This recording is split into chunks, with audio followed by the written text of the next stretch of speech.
Did you know that about 80% of New Year's resolutions fail by February? Now, I'm sure I'm not the only one who loves the idea of a fresh start, but what can we do so that the goals and resolutions that we set for ourselves in the beginning of the year actually come true by December 31st? Today, we will talk about why you should not have resolutions and what you should be doing instead so that you can live your dream life in 2022.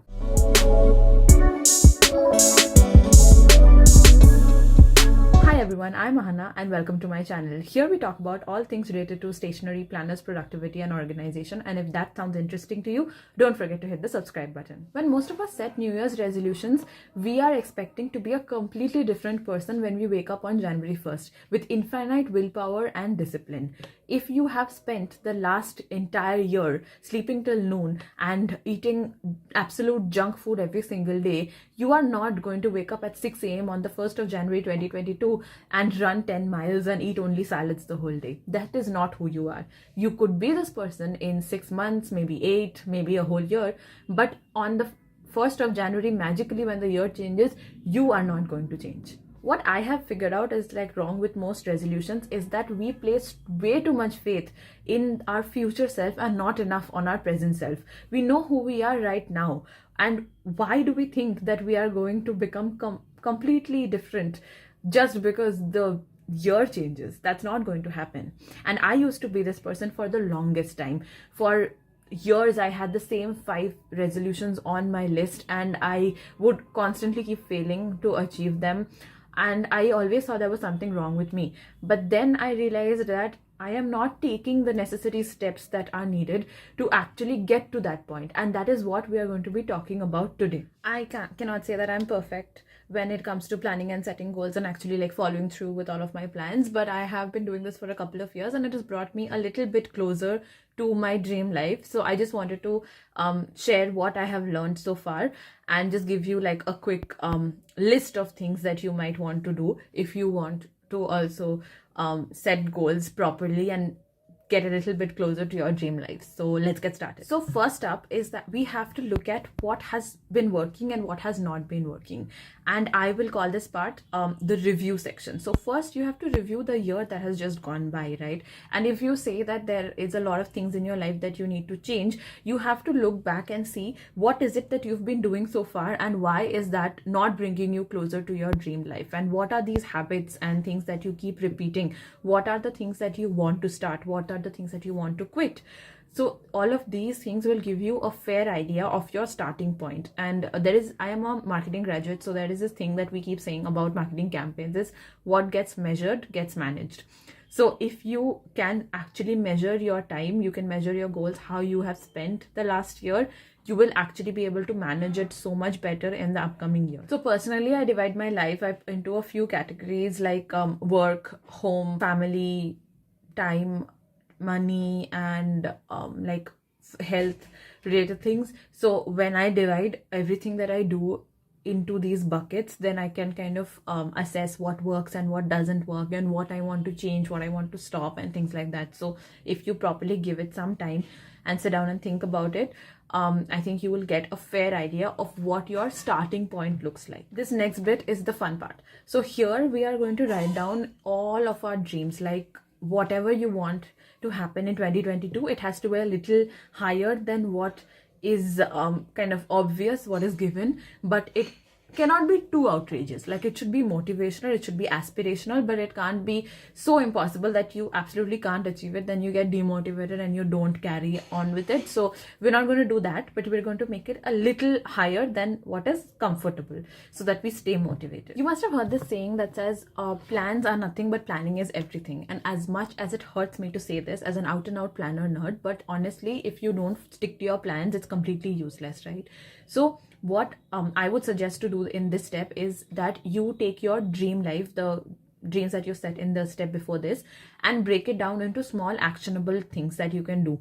And I would suggest maybe you could break it down into quarterly goals and take those quarterly goals and break it down into what you can do each month. And finally, you will have the smallest part for each month, then you break it down into weekly goals. And that is how this is a one-time exercise when you can break down your biggest goals into like the smallest component that you need to achieve. Now once you have set your goals for the week, you can basically try to do small things every single day so that your weekly goals are achieved. Now if you keep doing that consistently over 52 weeks, then of course even if you don't manage to achieve exactly what your goal was in the beginning of the year, you will definitely be 50 to 60% closer to it than you were in the beginning had you not done any of these steps, right? So this is what we are trying to do this year. I am personally trying to cultivate, get out of this all or nothing mindset and just continue progressing through whatever life's interruptions come up. So this is my plan. This is how I am going to plan, and I hope you can also plan out your 2022 goals in this way. I don't know if a lot of you have read the book Atomic Habits, but if you haven't, you must.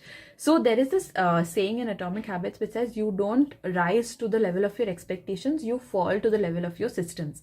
And the first 3 steps that I talked about were mainly how we can go about setting goals and how we can plan them out. But the next steps are going to be about how we can maintain them. So a few systems that we can create. And there are a few systems that I implemented last year after reading this book. And I'm going to share those with you. So maybe these can be some tips that you can follow so you can be more consistent and be sure that you are moving in the right direction. Okay. First is the 2-day rule. Now, if you've spent any amount of time in this productivity black hole on YouTube, you would have come across 3 prominent YouTubers. One is Thomas Frank, next is Ali Abdaal, and third is Matt D'Avella. And this is a rule that I came across on Matt D'Avella's channel, and I implemented it for most of last year. And it is very simple. It basically tells you to not miss any activity twice in a row. So it can be working out, it can be reading a book, it can be like going on a walk, or it can be eating healthy. So all of these things you can do them on alternate days every week. It still will make it sort of it's a habit. It's better to do something 4 times a week than none at all. And you can do something alternate days a week, just you can't miss 2 days in a row. That is the only rule. And it also allows for life's interruptions. So I feel like this is kind of a flexible thing to do, but also a good rule if you want to keep up with the consistency. I don't know how many of you saw the whole that girl trend that was going around on social media around like August, September or something, and I totally fell into that black hole. I loved watching these videos and they were so aesthetic and so beautiful, and I thought, oh my god, this is what a morning routine should be like.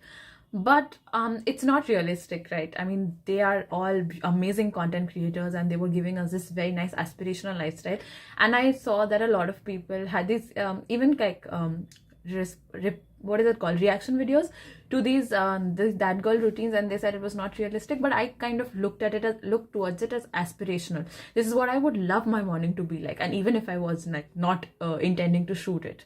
So I have always been a morning person, and I love to have that amount of time to just to myself in the morning when nobody is awake and I can just be on my own, ease into it, have a slow day, and do all of the things that are important to me. So I feel like this last 18 months or so have really shown us the importance of taking care of ourselves. And if you're not taking care of your body, of your mind, you're really not going to be like a good a parent or a good sibling or a good friend or a good partner to anybody. You have to fill your cup first. So just try to figure out a morning routine that works for you. You do not need to wake up at 5 a.m. to be productive. That is a complete myth. Wake up when you have completed your 8 or 9 hours of sleep, whatever you need, and just have like a list of 2 or 3 things that you do in the morning which are just for you and which essentially benefit you, so that you can have that peace of mind that you have begun the day by taking care of yourself. So that is like, I think that's a very positive note to start the day on. Same for the night routine. I think it's important to have a good ritual where you can just wind down for the day and just get in bed with a nice book, read yourself to sleep like you used to when you were a kid. I know I did, and I miss it a lot, and I'm just like on my phone watching reels for 2-3 hours in the night, and that's obviously not a good thing. And I automatically wake up early, so if I'm not sleeping early, I'm not getting my required amount of sleep, and that's a bad habit, and that I really want to cut that out.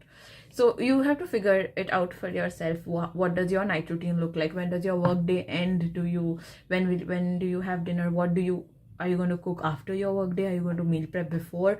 These are a few things that you can ask yourself and maybe have like a set pattern. But I feel like it's, even though we've spent a lot of time with our families in the past 18 months with work and home boundaries blurring, we've not been able to have like that quality time for a lot, for the most part. So maybe if you have an evening routine where you can just sit down and chit chat with family, connect with them, that might be a good thing. So just figure out what works best for you. But I think like a morning routine and a night routine, if you have their like really nice bookends to your day, and you feel like you start the day and end the day just taking care of yourself and your well-being, and even if your family's well-being, of course, and that actually helps me have a lot of peace of mind. So why don't you try it this year? I love New Year's and new beginnings as much as the next planner girl, but if I told you you could have 52 fresh starts, 52 new beginnings every single year, then how would you feel? It kind of seems like a reset button has been pressed, that okay, this week is done, from next week I can do XYZ things differently. So that's how I treat my weekly resets, as I kind of have like this weekly reset routine that I do. I go through a few things, I go through my planners, my inboxes and stuff, and I see what needs to be taken care of. I check my habit tracker and see what I have done, what I've not done, and why have I not done it. My expenses, if I have overshot by a lot, and then I kind of try to rein it in for the rest of the weeks of the month and things like that. So this kind of helps me realign myself every week towards my goals, and I think this is a very useful habit. And if you've not done it so far, I strongly suggest that you try it. So combined with like all the goal setting tips that I gave you, if you implement these few small routines into your daily life, it will give you a lot of peace of mind, help you be productive, and also make you feel so much in control of your life that you're going to absolutely ace everything that you do this year and have the best year ever in 2022. So that was the video, guys. If you liked it, please go ahead and press the like button so I know that you'll enjoy these topics and I'll make more videos like this. And please subscribe to my channel. And let me know what your goals are for 2022 and how you're planning to achieve them. I would love to have that discussion with you in the comments down below. And see you in my next video. Bye.